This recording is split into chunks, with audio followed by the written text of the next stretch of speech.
you weren't just fighting for the world heavyweight title against Ciryl Gane, who to me is maybe besides you the most athletic heavyweight. His movement's ridiculous, has never been taken down, doesn't have a loss. So not only fighting for that, but then what you represent, the first ever title holder to not re-sign, bank on yourself, all that's already pressure. And then I find out you have one leg and you still want to take the fight, even though your camp was like, I think it's a bad idea, man. I'm sure your boy's like, it's a bad idea, man. Just explain to me that the biggest night of your life, you're going on really not even close to 100%. You know what I'm saying? So how, like, what kind of mental capacity were you at going into the fight? Well, mental capacity, I think that was my most strength. Like, I was very in a good space mentally because, like, 3 weeks and a half ago, when I get my injury, I was pretty good physically. And after that time, I kind of like been into like a dark position, like doubting about if I can fight or not. Yeah. You know, then I remember like one day I spoke to Cameroon. He was in Africa. And then he all reminds me about like all this because I've been around him for 5 weeks multiple times. And then he reminds me everything that he's been through, his groin, his kneecap, all those stuff. Yeah, Kamaru's knees are super messed up. Man, then I'm like, yeah, I can do it. Yeah. You know, because with being with him in the 5 week, knowing all what's going on, and I'm like, why he didn't call out this fight? Yeah. Then he go out there and you see the performance that he executed. You know, I'm like, shit, like something must be happening in there. Yeah. I think that's the moment that I decided, like, I'm not calling this fight. Wow. Yeah, he really inspired me at that time. I'm like, I'm not calling this fight out. I know, like, he's been going through fight without 3 weeks sparring. Yeah. And that's exactly what happened to me. Yeah. Because after this, my knee was so messed up. I couldn't even striking the first week. I couldn't do it. It was after like 1 week that I could like hit meat properly. I was just doing like a bike. Then I could hit meat. But since then, all my training camp schedule fell apart. Wrestling, jiu-jitsu, grappling, I couldn't do anything because when I was even trying to like ground and pound, the position wasn't good at all. Like I just quit on that. But I knew that that night I'm going to go there and it's going to be that day that I need to give everything in that octagon.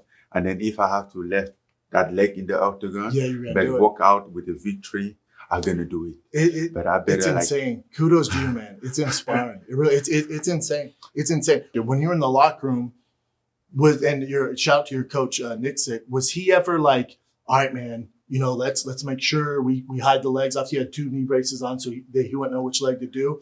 But then the grappling, because you know, it's nothing nobody knows out there listening to this or watching this. It's like you're not a grappling specialist. So was the game plan to take him down? Like, was that always the game plan? No, he wasn't always the game plan. He was a part of, it was an option. You know, I was very confident about my wrestling and my ground and my grapple. You know, I was very confident about that. So I think that's even the reason why, like, I took that ground in the fight because, like, for the first round, he initiated the takedown. He did. Yes, he initiated that. Then I'm like, well, really? You really want to do this? You know, and that was a perfect situation for me because being on the ground, obviously my knee hurt a little bit, but I wasn't concerned that he can like collapse. Yeah. You know, like I can sleep and then he fall apart or something. I know that I'm sitting down, so he might hurt, but not so bad. I'll be okay. You know, so when I started to get in that position, basically after the second round, you know, I knew that he wasn't on my favor.